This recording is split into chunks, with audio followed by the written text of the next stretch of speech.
नमस्कार दोस्तों, आप देख रहे हैं रहस्य के पार। और आज इस वीडियो में एक्सप्लेन करने जा रहे हैं दी वैम्पायर डायरीज का सीजन 7 का एपिसोड नंबर 8। तो चलिए शुरू करते हैं। शुरू करने से पहले एक रिकैप ले लेते हैं। लास्ट एपिसोड में हमने देखा कैरोलिन प्रेग्नेंट हो चुकी है, जो अलारिक के बच्चे हैं, और वो जेमिनी कवन के अगले लीडर बनने वाले हैं। वही हम देखते हैं कि स्टेफन और डेवन के साथ उनकी मॉम शामिल हो चुकी है जूलियन को मारने के लिए। और अब शुरू करते हैं एपिसोड नंबर 8। और प्लीज वीडियो को जरूर लाइक करें, और इस वीडियो पे रखते हैं 800 लाइक्स का एम। तो प्लीज गाइज आप लाइक जरूर कीजिए and let's start the video.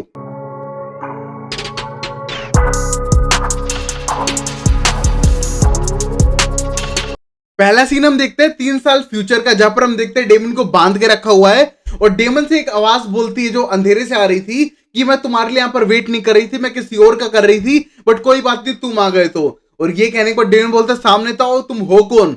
और तभी हम देखते हैं अंधेरे में से उसकी मोम बाहर आती है। और ये देखने के बाद डेमन बोलता है मोम, इतने दिनों बाद आपको देखा है। और यहीं पर ये सीन शुरू होता है। फिर हम प्रेजेंट टाइम में देखते हैं कि इस मोमेंट पे डेमन, स्टेफन और एंजो मिलकर प्लान बना रहे थे कि वो कैसे टेक डाउन करेंगे जूलियन के ऊपर। और वहीं पर हम देखते हैं पूरा प्लान समझाता है एक तरह से डेमन और स्टेफन एंजो को कि वो किसी तरह जूलियन का ब्लड लेंगे, मैरी लुइस या फिर नोरा या फिर बो की हेल्प लेके एक तरह से अनलिंक करेंगे लिली को और फिर जूलियन को मार देंगे। और ये कहने के बाद एंजो बोलते तुम पागल तो नहीं होगा क्या, तुम्हारा दिमाग खिसक गया है? तुम्हें पता है जूलियन को कितना ज्यादा लाइक करते हो सारे हेरिटिक्स, और तुम 1% भी चांस नहीं है कि तुम उन्हें एक तरह से कन्वर्ट कर पाओगे अपनी साइड पे। ऐसा बिल्कुल भी नहीं होने वाला है, तुम्हारा फालतू प्लान है ये। बट तभी हम देखते हैं स्टेफन और डेमन के मन में और भी प्लान्स थे। फिर हम देखते हैं स्टेफन बोलते हैं ये प्लान काम करना ही चाहिए बाय द वे, अगर नहीं करेगा तो हमारे पास प्लान बी भी है। और ये कहने के बाद एंजो बोलता है प्लान बी कौन? और तभी हम देखते हैं पीछे से आती है वैलेरी और बोलती है प्लान बी मैं उन्हें समझाऊंगी। और फिर एंजो बोलता है तो बिल्कुल भी नहीं होने वाला, तुझसे तो बात भी ना करें। और ये कहने के बाद बोलती है मेरे से बात करेंगे और मैं पूरा प्लान कामयाब करके रहूंगी। और उसके अंदर एक कॉन्फिडेंस दिखाई दे रहा था। वहीं पर हम देखते हैं अभी सैल्वाटोर हाउस के अंदर कुकिंग सेशन चलने लग रहा था। और वहां पर हम देखते हैं कि जूलियन एक तरह से सबको इंप्रेस करने लग रहा था। वहां पर पैनकेक्स बना रहे हैं, पार्टी कर रहे हैं, एंजॉय कर रहे हैं। और तभी हम देखते हैं लिली उठकर आती है और ये सब देखने को थोड़ी कंफ्यूज थी यहाँ पर हो क्या रहा है। और तभी हम देखते हैं लिली पूछते हैं कि ये सब क्यों कर रहे हो तुम, इतना सारा फंक्शन टाइप। और ये कहने को बोलते हैं कि मैरी लुइस और नोरा की एक तरह से 130th एनिवर्सरी है बीइंग टुगेदर। और ये देखने के बाद हम देखते हैं लिली को ये बात याद नहीं थी। और ये देख के नोरा और मैरी दोनों नाराज होते हैं। बट तभी हम देखते हैं कि जूलियन मामला संभालता है और कहते हैं कि डोंट वरी, इसको पता था सारी बातें और इसने एक तरह से पार्टी भी अरेंज की है शाम को, तुम्हें नहीं पता है। और तभी हम देखते हैं मैरी और नोरा बोलते हैं मजाक कर रहे हो क्या, लिली बहुत बोरिंग है, वो पार्टी भी नहीं करती है। हमें इससे पता चलता है कि जूलियन कितना इफेक्ट कर रहा था सारे हेरिटिक्स को, यहां तक कि लिली के खिलाफ भी। फिर हम देखते हैं थोड़ी देर बाद लिली एक तरह से लाइब्रेरी में चली जाती है एक बुक ढूंढने के लिए। वहीं पर हम देखते हैं उसे एंजो मिलता है और एंजो बोलते तुम यहाँ पर क्या कर रही हो? और तभी लिली बोलती है उससे कि मैं एक तरह से नोरा के लिए एक बुक ढूंढ रही हूँ जो प्रिजन वर्ल्ड में हमेशा पढ़ती थी। तभी हम देखते हैं बुक ढूंढने लगती है और एंजो को उस बुक का नाम भी पता था और लिरिक्स भी। तभी हम देखते हैं ये बात होने के बाद एंजो उसके पास आता है और बोलते तुम कैसे सोच सकती हो, हेरिटिक तुम्हारी साइड लेंगे, उस स्टेप फादर की साइड नहीं लेंगे जो उन्हें एक तरह से स्पॉइल कर रहा है, उनको एक्स्ट्रा एक तरह से लेविश दे रहा है लाइफ में, और एक तरह से उसको सपोर्ट ना करके तुझे क्यों करेंगे, तुझे ऐसा क्यों लगता है? मेरी बात माने, अपने बच्चों पे सब छोड़ दे और तू मेरे साथ यहां से कहीं और निकल ले, सबसे ज्यादा सेफ होगा। तभी हम देखते हैं लिली बोलती है ऐसा नहीं कर सकती हूँ, पूरी जिंदगी मैंने ऐसा ही किया है, बट अब नहीं, अब मुझे खड़ा होना होगा, अपना स्टैंड लेना होगा। तभी हम देखते हैं एंजो से किस करता है और किस करने के बाद बोलता है अब तुम्हारी मर्जी है, और ये कहने के बाद वहां से चला जाता है। फिर अगले सीन में हम देखते हैं एक बड़े से होल के अंदर लेके जाने लग रहा था नोरा और मैरी को जूलियन, और उनकी आंखों पे पट्टी बांध रखी थी। और जैसे वो पट्टी हटाता है हम देखते हैं वहां पर एक बड़ी सी पार्टी उसने अरेंज की थी इन दोनों के लिए। और ये देख के दोनों बहुत ही ज्यादा खुश हो जाती हैं। और हम देखते हैं कि इस मोमेंट पर जूलियन एक तरह से फीड करना शुरू कर देता है लोगों के ऊपर। और ये देख के नोरा और मैरी पहले दिनों जैसी बात फील करने लगती हैं। और तभी हम देखते हैं उस मोमेंट पे वहां पर लिली आ जाती है तैयार होकर और बोलती है तुम ये सब कर क्यों रहे हो, और ये सब करने की जरूरत क्या है? तुमने कहा था कि लोगों पे हम फीड नहीं करेंगे, साल में 1-2 बार ओके है, बट इतने सारे लोग यहाँ पर आए कैसे हैं? भटक के इतने सारे लोग नहीं आते, जूलियन क्या चल रहा है यहाँ पर? और तभी हम देखते हैं ये सुनने के बाद नोरा और मैरी जिनकी पार्टी थी वो बोलते देखो आ गई ना लिली सारा फन खराब करने के लिए, इसलिए हम उसको नहीं बुला रहे थे। और ये सुनने के बाद लिली को बुरा लगता है। बट तभी हम देखते हैं जूलियन बोलता है कि हमको थोड़ा बहुत तो करना चाहिए ना अपने लाइफ में एंजॉय। और ये देखने के बाद हम देखते हैं लिली अपने दिमाग से काम लेती है और फिर कहती है डोंट वरी, 1-2 बार तो ऐसी चीजें चलती हैं, जब तुम्हारी पार्टी है, एनिवर्सरी है, इसलिए तो पक्का होनी चाहिए। और ये कहने के बाद हम देखते हैं पार्टी एंजॉय करना शुरू करते हैं। और ये देखने को जूलियन बोलता है देखा पहले दिनों जैसा ही हो गया ना सब कुछ, मजे करते हैं। और ये देख के हम देखते हैं लिली को अंदर से तो बुरा लग रहा था ये सब करके, बट वो ऐसे जता रही थी कि उसको अच्छा लग रहा है। अब फिर हम अगले सीन में कैरोलाइन को देखते हैं जो एक तरह से अलीना की डायरी एंट्री में लिखने लग रही थी अपनी प्रेगनेंसी के बारे में, वो कितना अजीब फील कर रही है। लारिक तो खुश है बट उसको पता नहीं उसको कैसा फील होना चाहिए, और ये मैजिकल बच्चे उसके पेट में है। और तभी हम देखते हैं ये कहने का उसके पास मैट का फोन आता है और मैट को रिप्लाई करती है, और मैट बोलता है कि मैं अब गया था टाउन के अंदर और जितने भी लोग वहां पर पहले बंधे हुए थे ना सब लोग गायब हैं, कोई भी नहीं है वहां पर। और ये कहने के बाद कैरोलाइन बोलती है मुझे भी थोड़ा अजीब लग रहा है। और ये कहने के बाद मैट बोलता है तुम आओगी हेल्प करने के लिए। और ये कहने के बाद कैरोलाइन बोलती है मैं आ नहीं सकती हूँ, मुझे कुछ प्रॉब्लम्स है। और एक तरह वैलेरी सही कह रही थी। और ये कहने के बाद मैट बोलता है कि तुम प्रेग्नेंट हो, और बोलती है हाँ एक तरह से हूँ, पता नहीं कैसे हूँ बट हूँ मैं। और ये कहने को थोड़ा अजीब सा फील करती है। और तभी मैट बोलता है कि स्टेफन को पता है इसके बारे में। और ये कहने के बाद बोलती है हाँ उसको एक तरह से कंफर्टेबल ही फील होगा, और आई होप कि ऐसा ही लगे जब मैं उसको बता दूंगी, क्योंकि मैंने उसे अब तक बताया नहीं है। और ये सोचने के बाद स्ट्रेस हो जाती है। तभी हम देखते हैं कि अब सीधा कैरोलाइन पहुंच जाती है स्टेफन के पास, और वहां पर डेमन भी खड़ा था। और तभी स्टेफन बोलता है कि तुम एक तरह से पढ़ नहीं रही हो, एग्जाम आने वाले हैं ना। बोलती है हाँ पढ़ने वाली थी बट मुझे तुमसे बात करनी है। तभी हम देखते हैं डेमन साइड में खड़ा था और बोलता है हाँ बताओ तुम्हें क्या बात करनी है। और ये देखने के बाद अंदर से वैलेरी आती है और बोलती है डेमन मुझे तुमसे कुछ काम है, बाहर चलो। और उसे धक्के मारते हुए बाहर लेके जाती है, जिससे कि स्टेफन को अकेले टाइम मिले कैरोलाइन के साथ। वहीं पर हम देखते हैं कैरोलाइन सारी बातें बता देती है, और स्टेफन एकदम शॉक था और हैरान था कि ये हो क्या गया है। और तभी हम देखते हैं बोलते हैं मुझे भी यकीन नहीं हो रहा है बट यही सिचुएशन है। और ये कहने के बाद स्टेफन बोलता है हाँ ये सब सही है बट थिंग इज मुझे अभी जाना होगा, इंपॉर्टेंट काम है, और प्लीज तुम अंडरस्टैंड कर सकोगे मेरे हिसाब से तो। और ये कहने के बाद वहां से चला जाता है, और कैरोलाइन बोलती है ओके बाद में बात करते हैं इसके बारे में। और एकदम स्ट्रेस आउट हो जाती है कि शायद स्टेफन को अभी भी अच्छा नहीं लग रहा है। अब फिर हम अगले सीन में देखते हैं कि मैरी बहुत ज्यादा टेंस होती है और एक तरह से जूलियन को बुलाती है और पूछती है कि ये डायमंड रिंग सही रहेगी। और तभी हम देखते हैं जूलियन बोलता है तो बहुत छोटी सी है, क्या तुम्हारा इतना बड़ा लव एक तरह से इतनी छोटी डायमंड रिंग देखेगा, तुम ऐसा करो ये रिंग लो, ये मैं एक तरह से लाया हूं, ये किसी महारानी की थी मेरे पास रखी हुई थी, और ये तुम देना। और ये देखने के बाद मैरी बहुत ज्यादा खुश हो जाती है, उसके गले मिलती है क्योंकि वो परफेक्ट रिंग थी उसके पार्टनर के लिए। वहीं पर हम देखते हैं कि इस टाइम पे लिली थी नोरा के साथ, और नोरा का एक तरह से वो पोएम वाली बुक वापस देती है। और ये देखने के बाद बोलती है नोरा की ये तो वही बुक है ना जो मैं एक तरह से प्रिजन वर्ल्ड में पढ़ा करती थी। और ये कहने को लिली बोलती है हाँ ये वही बुक है, ये तुम्हें हमेशा याद दिलाएगी कि हमने कितनी बड़ी कठिनाइयों से एक साथ मिलजुल के एक तरह से सामना किया है। और ये देखने के बाद बहुत ज्यादा खुश हो जाती है। उस मोमेंट पे हम देखते हैं वहां पर जूलियन आ जाता है, और जूलियन बहुत ही ज्यादा रोमांटिक हो जाता है लिली के साथ। और ये देखने के बाद नोरा बोलती है मुझे यहाँ पर चलना चाहिए और तुम दोनों लव बर्ड्स को अकेला छोड़ देना चाहिए। और ये देखने के बाद चली जाती है, और वहीं पर हम देखते हैं अब जूलियन एक तरह से लेके जाता है लिली को डांस करने के लिए। वो स्लो डांस करने लगता है और बोलता है लिली तुम एक तरह से पहले जैसे क्यों नहीं हो जाती, तुम्हें क्या लगता है तुम्हारे बच्चे तुमसे प्यार करेंगे, वो जिंदगी में तुमसे कभी प्यार नहीं करने वाले हैं, तुम अपनी फैमिली के पास वापस आ जाओ जैसे तुम पहले थी, और पहले जैसा फीड करना शुरू कर दो। और ये कहने को लिली बोलती है नहीं वो एक तरह से ब्लड बैग से खुश है। पर तभी हम देखते हैं कि एक तरह से जूलियन उसे फोर्स करता है किसी पे फीड करने के लिए, और जस्ट प्रिटेंड करने के लिए, दिखाने के लिए वो उस पे फीड करना शुरू करती है। और उसी मोमेंट पे हम देखते हैं कि वहां पर डेवन आके ये देख लेता है उसकी मॉम को कि वो एक तरह से ह्यूमन पे फीड कर रही है। ये देखने के बाद गुस्सा आता है और वहां से चला जाता है। और तभी हम देखते हैं उसके पीछे लिली जाती है और बोलती है ये सब दिखाने के लिए मैंने किया, तुम्हें क्या लगता है मैं जूलियन की अपेक्षा के लिए एक मिनट नहीं देख सकती हूँ, सिर्फ ये करना पड़ता है मुझे ड्रामा। और ये कहने के बाद वो बोलता है ओके मैं समझ गया उस चीज को, बट थिंग इज आज हम एक तरह से जूलियन को मारने वाले हैं, और अगर तुम अभी भी लिंक रही हो तो मेरी कोई बड़ी प्रॉब्लम नहीं है, तुम अपने हेरिटिक्स को बोलो अलग कर दे वरना मैं तो मार ही दूंगा। और ये कहने को लिली बोलते मुझे पता है तुम मार दोगे, जब लास्ट टाइम ट्राई किया था ना कल तुमने मुझे लगभग मार ही दिया था और तुम मेरी केयर नहीं करते हो। और ये कहने के बाद डेवन बोलता है फालतू हो तुम और तुम्हारे प्लान्स हो। तभी हम देखते हैं लिली थप्पड़ मारती है और बोलती है भूलो मत कि मैं तुम्हारी माँ हूं। और ये कहने के बाद बोलता है कि तुम स्टेफन की मोमो मेरी नहीं, मेरे लिए तो तब मर गई थी जब तुम हमें 17 साल की उम्र में छोड़ के चली गई थी, और मैं तुम्हारे लिए इतना रोया बट तुम कभी वापस नहीं आई, और तुम अगर प्रिजन वर्ल्ड में वापस भी चली जाओ मुझे कोई मतलब नहीं है। और ये कहने के बाद वहां से चला जाता है, और लिली को बहुत ज्यादा बुरा लग रहा था। अब फिर हम देखते हैं इस मोमेंट पे मैरी के साथ जा रही थी, और मैरी उसको एक जगह पे ले जाती जो बहुत ही ब्यूटीफुली सजाई हुई थी, और वहां पर उसके प्रपोज करती है और बोलती है 130 ईयर्स तो कुछ भी नहीं है, मैं मेरी पूरी जिंदगी तुम्हारे साथ बिता सकती हूँ हमेशा हमेशा के लिए। और ये देखने के बाद उसे प्रपोज करती है, और हम देखते हैं कि नोरा उसको एक्सेप्ट भी कर लेती है।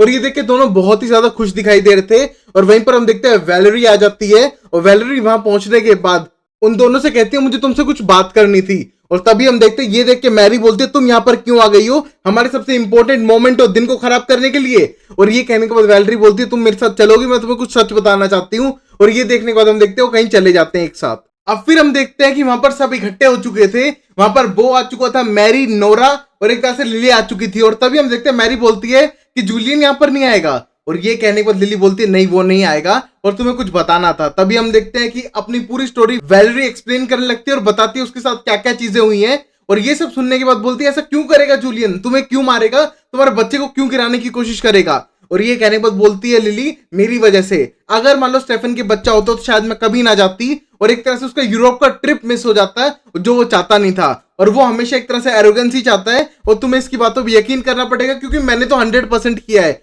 जब इसने बातें बोली मेरे एकदम रियलिटी की तरह ली मैंने और एक तरह से मुझे फील हुआ कि ये सच बोल रही है। ऊपर से फिर मैंने जूलियन की हरकतों को एक तरह से नोटिस किया तो पता चला कि वो बिल्कुल वैसा ही है। और एक तरह से ये सुनने के बाद हम देखते हैं उसकी तरफ वो बढ़ता है और हम देखते हैं वैलेरी को गले लगा लेता है और वैलेरी बहुत ज्यादा इमोशनल होकर रोने लग जाती है। वहीं पर हम देखते हैं कि नोरा भी आगे बढ़ती है बट मैरी बोलती है ऐसा कुछ नहीं हो सकता है और मैं इतनी जल्दी कैसे इन सब चीजों को मान लूं, आज तक तो कुछ नहीं बताया था। और ये कहने के बाद नोरा बोलती है यही तो फैमिली की बात होती है, एक दूसरे पे यकीन करना। और ये कहने के बाद हम देखते हैं नोरा आगे बढ़ती है उसकी सपोर्ट में। और वहीं पर हम देखते हैं ये सब देखने के बाद मैरी भी आके उसके गले लगती है और उसको एक तरह से हौसला देती है। तभी हम देखते हैं ये सारी चीजें होते हैं लिली सीधा मैसेज करती है अपने बेटों को जो पहुंच चुके थे सैल्वाटोर हाउस में और वो सीधा जूलियन के पास पहुंचते हैं। तभी हम देखते हैं जैसे उसकी मॉम का उसे मैसेज मिलता है वो हम देखते हैं जूलियन पे अटैक करना शुरू कर देते हैं। और जैसे उसके ऊपर अटैक करते हैं हम देखते हैं लिली को भी खून निकलने लगा था। और ये देख के मैरी बहुत ज्यादा डर जाती है कि क्या हो रहा है। और तभी लिली बोलते ये तो कुछ नहीं, अब तो और खतरनाक होने वाला है और प्लीज वो मेरी हेल्प करो। और ये कहने के बाद हम देखते हैं कि वो स्पेल स्टार्ट करते हैं। अब फिर हम एंजो को देखते हैं जो मिस्टिक ग्रिल्स के अंदर अकेला था और एक लड़की के ऊपर फीड करने लग रहा था। और वहीं पर हम देखते हैं कि मैट आ जाता है गन लेकर और कहता है कि तुम यहाँ पर क्या कर रहे हो और उस लड़की को छोड़ दो। तभी हम देखते हैं एंजो को गुस्सा आता है और बोलते हैं तुम्हारा कोई काम नहीं है, तुम्हें लगता है कि तुम अकेले हो सुपरनेचुरल से लड़ने के लिए। और तभी हम देखते हैं मैट बोलता है कि प्लीज हट जाओ तो ज्यादा बेटर रहेगा क्योंकि तुझे वैसे भी एंजो कोई पसंद तो करता नहीं है, ना डेमन तुझे चाहता है ना लिली तुझे चाहती है और ये टाउन तो तुझे कभी चाहता ही नहीं था, तू कब इस टाउन को छोड़ के जाएगा। और ये कहने के बाद बोलता है तुम्हें नहीं पता मैं क्यों हूं और क्या कर रहा हूं क्योंकि मेरा दिल टूट चुका है। और ये कहने के बाद मैट बोलता है मुझे इससे कोई मतलब नहीं है, प्लीज यहां से निकल बेटर रहेगा। और तभी हम देखते हैं कि इस मोमेंट पे अब गुस्सा आने लगता है एंजो को और बोलता है कि अच्छा तू मुझे रोकने आया, वहां जाके रोकना, वहां कितने सारे लोगों का मास अकर होने वाला है जहां पर वो पार्टी करने लग रहे हैं, सबको मार डालेंगे, वो हेरेटिक्स हैं और उनको तो तू रोक नहीं पा रहा, मेरे पीछे क्यों पड़ा हुआ है। और ये कहने के बाद उस पर चिल्लाने लगता है और ये सारी फ्रस्ट्रेशन निकालने के बाद हम देखते हैं एंजो वहां से बाहर जाता है और जैसे वो बाहर जाता है उस पर अटैक होता है विरवेन्स गन का और उसे एक तरह से विरवेन गन्स लगती है। और ये देखने के बाद हम पता करते हैं कि बहुत बड़ी एक टीम आई थी वैम्पायर हंटर्स की उसको पकड़ने के लिए। उसको एक तरह से कार के अंदर डालते हैं जेल के अंदर टाइप और वहां से उसको लेके चले जाते हैं और हम देखते हैं कि मैट भी इसमें शामिल था। फिर हम देखते हैं कि एंजो को एक अलग सी जगह पे लेके जाते हैं और वहां ले जाने के बाद हम देखते हैं कि एंजो मैट को देखता है और बोलता है तूने ये क्या किया और मैं यहाँ पर क्यों हूं। और ये कहने के बाद पहले मैट बोलता है कि पहले तो अपनी पावर बचा ले, एक तरह से तो फुल रिवेन पे है और आज तेरा शायद अच्छा दिन नहीं है और तूने कहा था ना कि एक तरह से मुझे हेल्प ले लेनी चाहिए क्योंकि मैं अकेले इस टाउन को नहीं संभाल पाऊंगा, थैंक्स फॉर एडवाइस, मैंने कुछ ऐसे लोगों को बुला लिया जो एक तरह से मुझे हेल्प कर सकते हैं इन चीजों में और अब वो मेरे दोस्त बन चुके हैं। और ये सब देखने के बाद हम देखते हैं एंजो खुद टेंस होने लगा था। फिर हम देखते हैं डेमन, स्टेफन और जूलियन की लड़ाई चल रही थी। वहीं पर हम देखते हैं जूलियन का थोड़ा सा ब्लड लेता है और वहां पर जूलियन को बेहोश कर देता है और ये देखने के बाद डेमन से बोलता है तो उसको बांध दे, मैं भी आता हूं। तभी हम देखते हैं स्टेफन सीधा जाता है अपनी मॉम के पास और बोलता है ये रहा एक तरह से जूलियन का ब्लड। और तभी उसकी मॉम बोलती है पीछे एक तरह से ग्रीन रूम के अंदर सब है तो वहां पर जा सकते हो। तभी हम देखते हैं जाने से पहले बोलता है एक तरह से कैरोलाइन प्रेग्नेंट है और ये सुनने का उसकी मॉम हैरान हो जाती है और बोलती है कि अच्छी बात है बट मैं पूछ सकती हूँ कैसे। और ये कहने के बाद बोलता है जेमिनी कवन का कुछ तो था, उनको ट्विंस होने वाले हैं और एक तरह से कोई रिचुअल थी। और ये कहने के बाद बोलती है अच्छी बात है बट एक बात हमेशा याद रखना, उसको सपोर्ट करना। और ये कहने के बाद स्टेफन बोलता है कैसे सपोर्ट करूं, समझ ही नहीं आ रहा। और ये कहने के बाद उसकी मॉम बोलती है तुम हमेशा उससे कहना कि तुम उससे हमेशा प्यार करते रहोगे तो कोई भी सिचुएशन हो, बट एक टाइम ऐसा आएगा कि एक टाइम बाद उसको चूज करना पड़ेगा और वो हमेशा बच्चों को चूज करेगी और उसमें तुम्हें बुरा फील करने वाली कोई बात नहीं है। और ये कहने के बाद हम देखते हैं स्टेफन पूरी सिचुएशन को समझता है और बोलता है कि मॉम हमने भी एक तरह से आपको फॉरगिव कर दिया है और कोई बड़ी बात नहीं है, जूलियन के मरने के बाद भी एक आपकी नई लाइफ स्टार्ट होगी और जिसमें हम बच्चे आपके साथ रहेंगे। और ये कहने के बाद हम देखते हैं लिली बोलती है अब तो बहुत ज्यादा लेट हो चुका है, जो मैं गलतियां कर चुकी हूँ उससे मतलब सब कुछ सही नहीं हो सकता है, तुमने तो मुझे माफ कर दिया है बट डेमन का क्या। और ये कहने के बाद बोलता है यार डेमन का तो मैं भी नहीं कह सकता फर्स्ट थिंग, बट आप पहली औरत है जिसने उसका दिल तोड़ा था और उसके बाद वो कभी सही हो ही नहीं पाया है। और ये कहने के बाद उसकी मॉम बोलती है आज मैंने उसकी आंखों में वही लुक देखा कि वो मुझे मरा हुआ चाहता है, उसको कोई मतलब नहीं है मेरे से और ही हेट्स मी। और ये कहने के बाद स्टेफन बोलता है मॉम वो सबको ऐसे देखता है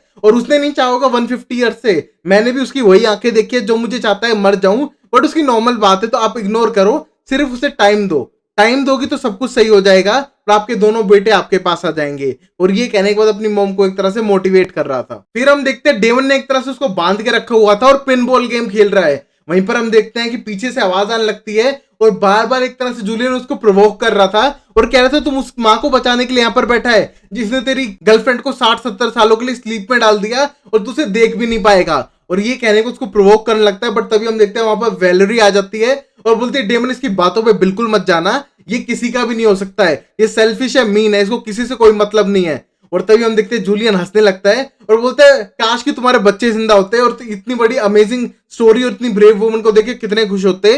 और इस तरह कह के वो वैलेरी को भी एक तरह से प्रोवोक कर रहा था, बट तभी हम देखते हैं वैलेरी उस पर बिल्कुल भी ध्यान नहीं देती है। और वहां पर हम देखते हैं इस मोमेंट पे मैरी आ जाती है और बोलती है तुम ये क्या कर रहे हो, तुमने जूलियन को क्यों बांध दिया है। और ये कहने के बाद हम देखते हैं कि वैलेरी बोलती है तुझे मेरी बातों पर यकीन नहीं है। और तभी हम देखते हैं मैरी बोलती है मुझे शायद नहीं है क्योंकि तुमने ऑस्कर के बारे में झूठ बोला, तूने उसे मार दिया था और मुझे क्या पता तू सच बोल रही है कि नहीं। तभी हम देखते हैं कि आगे बढ़ने लगता है डेमन और कहता है तू सुन ले मैरी, तू बीच में नहीं पड़ेगी। पर तभी हम देखते हैं मैरी एक तरह से गर्दन तोड़ती वैलेरी की और एक तरह से जमीन पे गिरा देती है डेमन को। और ये देखने के बाद हम देखते हैं कि अब जूलियन हंसने लगता है और बोलता है मैरी इसीलिए तुम मेरी फेवरेट हो, हमेशा फेवरेट रहोगी। और ये सुनने के बाद मैरी थोड़ी कंफ्यूज भी थी बट वो साफ साफ जूलियन को फेवर कर रही थी। फिर हम देखते हैं कि अब स्टेफन सीधा फोन करता है कैरोलाइन को और कैरोलाइन बोलती है कि हाय फोन करने के लिए थैंक्स, बट किस लिए किया है और तुम बीच में कन्वर्सेशन छोड़ के चले गए थे ना।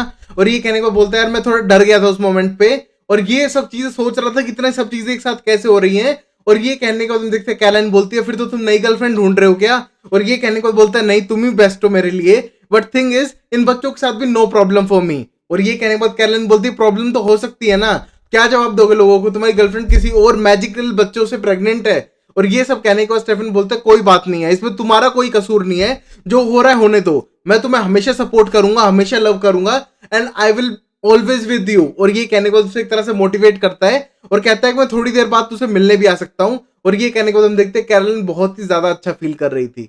अब फिर हम देखते हैं अगले सीन में मैरी बाहर की तरफ जाने लग रही थी और उसको नोरा रोकती और कहती तुम कहाँ जा रही हो। और बोलती है नोरा तुम मेरे साथ चलो, यहाँ से हमको जाना होगा। और तभी नोरा बोलती है पूरी बात बताओ यहाँ पर क्या हो रही है। और तभी हम देखते हो बता देती है कि एक तरह से उसने हेल्प कर दी है जूलियन की और एक तरह से डेमन और वैलेरी को एक तरह से कैप्चर कर लिया गया। और ये सुनने के बाद हम देखते हैं कि नोरा को बहुत ज्यादा गुस्सा आता है और बोलते तुमने ऐसा कैसे कर दिया, वैलेरी के साथ कितना बुरा हो चुका, उसका बच्चा गिरा दिया गया था और तुम्हें क्या लगता है तुम इतने मैनिपुलेटिव इंसान की हेल्प करोगी। और ये कहने के बाद मैरी बोलती है तुम उस पर यकीन कर रही हो जिसने अपने भाई को मार दिया ऑस्कर को और तुम उस पर बिलीव भी कर रही हो। और ये कहने के बाद हम देखते हैं नोरा बोलती है उसने तुझे मैनिपुलेट कर दिया है, किसका बच्चे मरने का दर्द तुझे नहीं पता कितना बुरा होता है। और ये कहने के बाद हम देखते हैं कि हम नोरा को इतना गुस्सा आता है वो उसको रिंग वापस पकड़ाती है और बोलती है ये सब भी शायद उसी का ड्रामा होगा और मुझे तेरे साथ रहना ही नहीं है। और ये कहने के बाद वहां से चली जाती है और हम देखते हैं मैरी बिल्कुल रोने की हालत में हो जाती है और बोलती है नोरा इस तरह मत जाओ, बट हम देखते हैं नोरा उसको छोड़ के चली जाती है। फिर हम देखते हैं लिली उस रूम में पहुंचती है और देखती है कि वैलेरी और एक डेमन को बांध के रखा हुआ था। और वहां पर हम देखते हैं ये देखने के बाद बोलती है तुम इनको खोल दो और तुम क्या कर रहे हो जूलियन। और ये कहने के बाद बोलता है तुम भी इस प्लान में शामिल थी ना और ऊपर से तुम मेरी बात क्यों नहीं सुन रही थी। और ये कहने के बाद उस पर गुस्सा करने लगता है और उसी मोमेंट पे बोलता है कि मैं इन दोनों को उसकी सजा दे रहा हूं कि वापस मुझे एक तरह से डिस्टर्ब ना करे और इरिटेट तो बिल्कुल भी ना करे और तुम्हें इनमें से एक को चुनना होगा। और ये कहने के बाद बोलता है पानी सर से ऊपर निकल चुका है लिली, अब मैं किसी की नहीं सुनने वाला। और तभी हम देखते हैं लिली बोलती है तुम इन दोनों को छोड़ दो और प्लीज जिस इंसान से मैं प्यार करती थी वो तो ऐसा नहीं था। और ये कहने के बाद हम देखते हैं जूलियन उसके एक भी नहीं सुनता है और बोलते चलो लिली अब तुम्हें सेलेक्ट करना पड़ेगा, तुम्हें क्या बनना है, एक तरह से तुम सेल्वाटोर बन सकती हो या फिर हमारे जैसी हो सकती हो, तुम्हें सिर्फ एक ही चीज चूज करनी होगी। और तभी हम देखते हैं उसको स्टेक पकड़ा देती है और बोलती तुम में से कोई एक ही बचने वाला है, डेमन या फिर वैलेरी।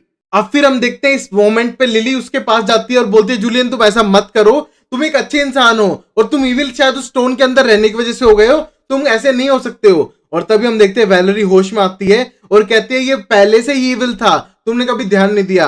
और तभी हम देखते हैं कि इस मोमेंट पे वो कोई भी जवाब नहीं देता और तभी लिली सीधा वैलेरी के पास जाती है और बोलती काश कि मैं तुम्हें पहले समझ पाती और पहले तुम मुझे ये सारी बातें बता देती तो आज ये घटना ना होती।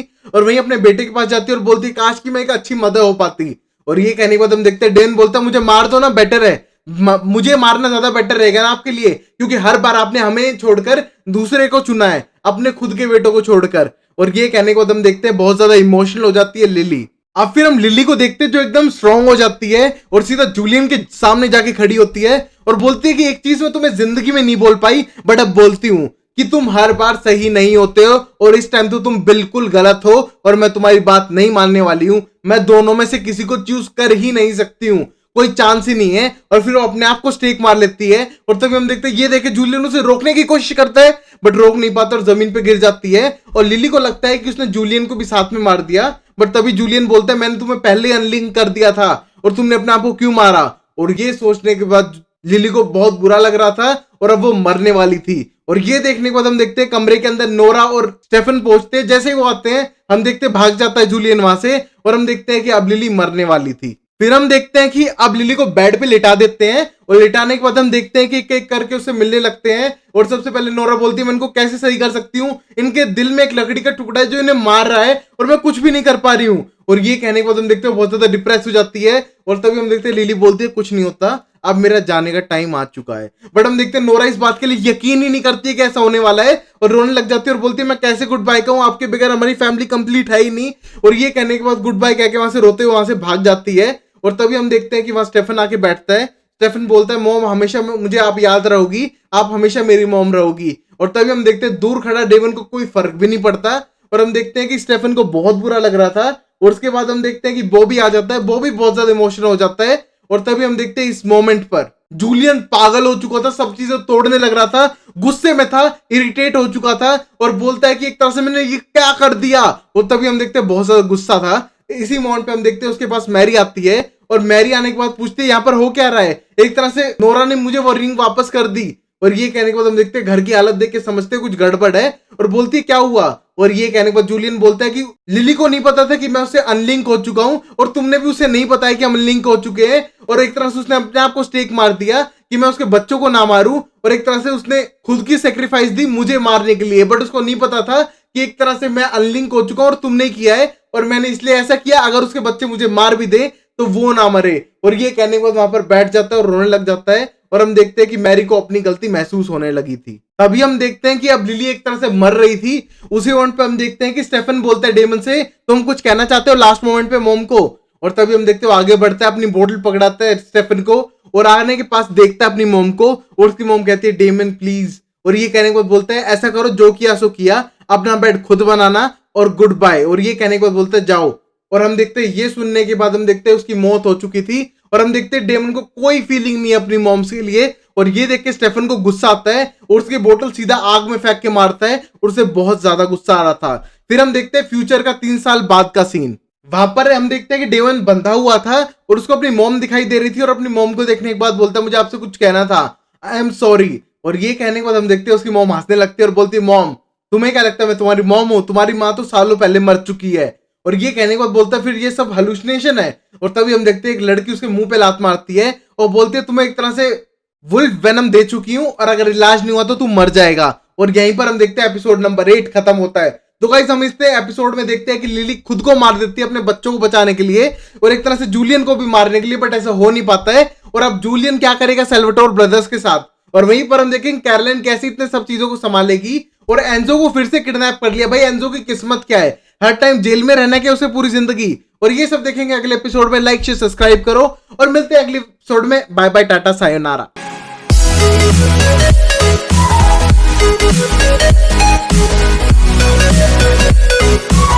We'll be right back.